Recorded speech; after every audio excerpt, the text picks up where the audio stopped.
in the hole. He's just like staring at me and I'm like,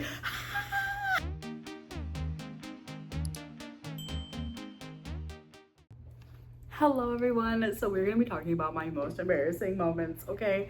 I have picked a few, but I'm sure there's plenty more if there's a part 2. So the first one. Also, I just want to say this is the same day, the evening of my last video. So my hair is still doing its thing, just in case you were wondering. Anyways, first story was in high school, and there was a bus that I would take, you know, to school, back home, whatever. And this specific day, we had a substitute bus stop. I'm sorry, a substitute bus driver. And we get on, everything's fine. It's just me, a friend next to me, whatever. And I remember it being specifically cold season, because, you know, it's kind of gross already. Ew. Okay, so, you know, you go, you know, so embarrassing just to even say that. But yeah, like I had like the sniffles, you know, I like, you know, breathe in and it was in my mouth, okay? And I wasn't not trying to be disrespectful, okay? I promise. And so there was a window that you can move up and down on the bus. And I just, you know, sucked in stuff and it was in my mouth and I didn't want it in my mouth and I had a long time to be on the bus. And so what do? I spit out the window. I open it and spit it out. But because it's so windy outside, it sticks.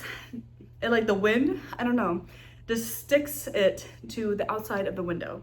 Okay, and it like smears. It's like sticks and then like smears, right?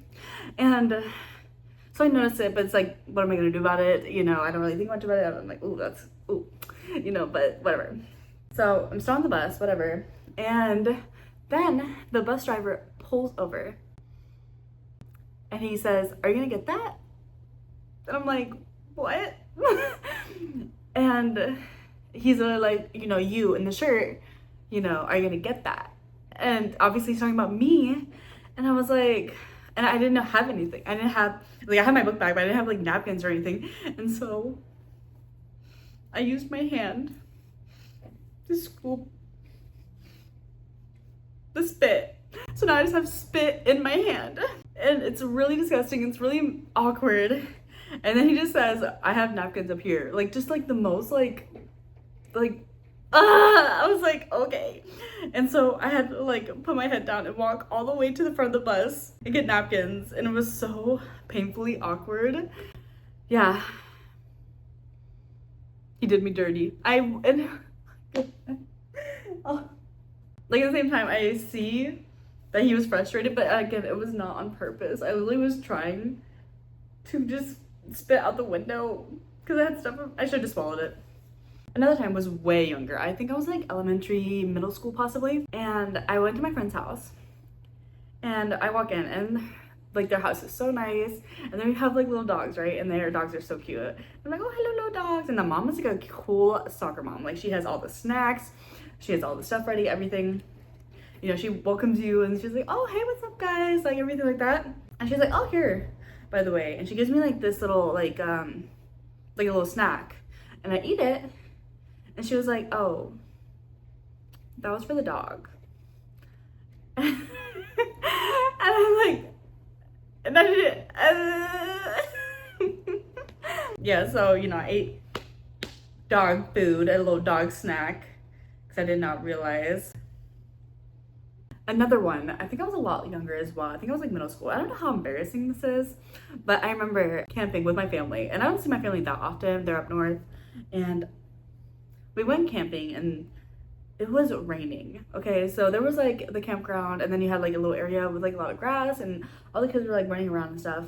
And I don't remember if we were playing tag or what it was, but we were running around and again, it's wet. Like there's some wet grass and I'm running and I just do a full-on split. For the first time in my whole life, I split like this way, like this. Not like this, but like this. And yeah, I just remember crying. And yeah, I don't know how I rank that as embarrassed, but yeah, it was a little weird. It hurt. Another one was, I remember I was going to work. I don't remember if it was really, really early in the morning or if it was in the evening, but I remember it was dark outside. And the only person that was awake that I remember was my stepmom, and she was sitting on the couch, and I was telling her, I'm going to work now, I'll see you later, whatever. I don't even know if I was going to work, maybe I was going to see a friend, who knows, doesn't matter. And I walk out, and I lock the door and everything. I turn around, and there's this huge black figure.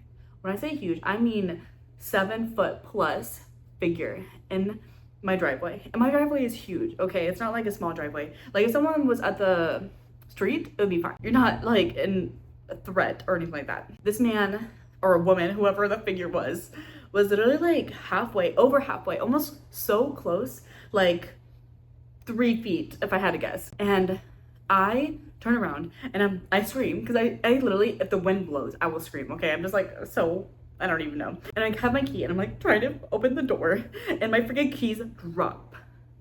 And I'm literally screaming and I start banging on the door. My stepmom's name is Misty and I'm like, Misty, Misty! And I'm like banging on the door so hard and I'm screaming my little butt off. And thankfully, Misty comes lightning speed. She opens the door and like her heart is racing, pounding out of her chest. I was like, Misty, he's coming! And we turn around and it was a Christmas decoration. Yeah, it was a teddy bear Christmas decoration. I could probably find it somewhere to show you guys. And it just wasn't, the lights weren't turned off. I guess my dad turns it off in the evenings. And yeah, that was very scary. I will say it isn't as embarrassing when you know this story though.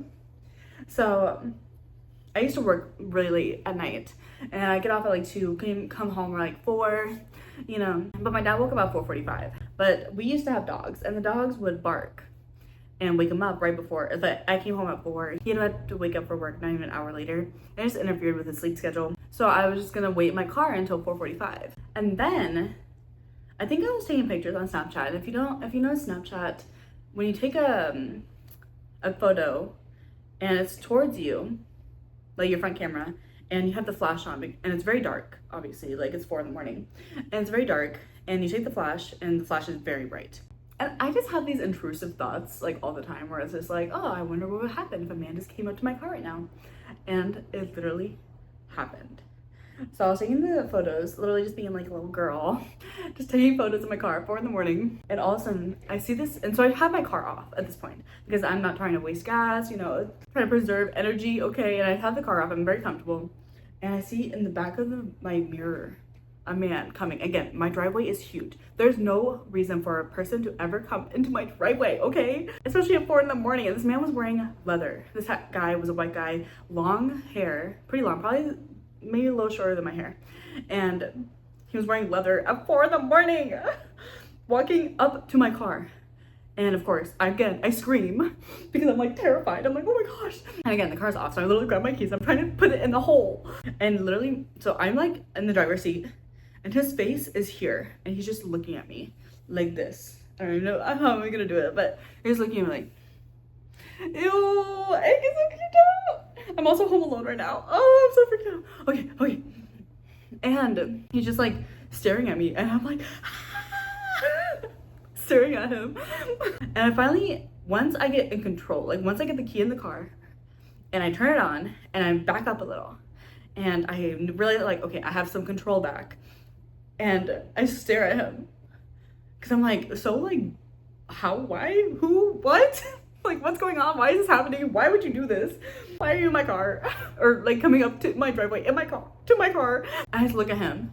And then finally I'm just like, okay, whatever, F this. And so I pull out and I'm driving down the road, but I'm not trying to drive fast because I know my family's still in the house. So if he tries to get in the house, I need to call my dad, call Misty, call somebody. I'm driving slowly and I just see him walk out of my driveway down the road, the opposite way.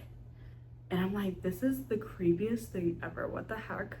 And so I have a friend who also works with me at the same place. We got at the same time. And I remember calling her and I was like, there's someone in my driveway, they came up to me, you know? And she is such a bad bee. Like, she's in the military now. She's such a bad bee. And she's just like, you're in a car, like, run him over. And I was like, oh yeah, you're right. And so I feel like more comfortable, but then I'm calling my stepmom just to let her know. And it was like so weird. And never again to have any kind of experience like that. But oh my gosh, that was so creepy. What would you guys do? Would you guys hit him with your car? If he obviously came at me, because I didn't know if he had any kind of weapons. I don't know what his intention was, even in general. I had no idea. Like, I had no idea. And it's just crazy. Yeah. But yeah, That's probably just part one. I have so many just like embarrassing and weird stories. I have some with my sister, but I asked her for permission, for consent, if I could use her videos or use her stories, and she was like, no. She's like, no. And I'm like, why? They're so good. And she's like, girl, no. I'm hoping she will give me consent one day. But yes, I would love to hear your guys' embarrassing stories if you guys have any, or what was your favorite embarrassing story. But yeah, see you next week.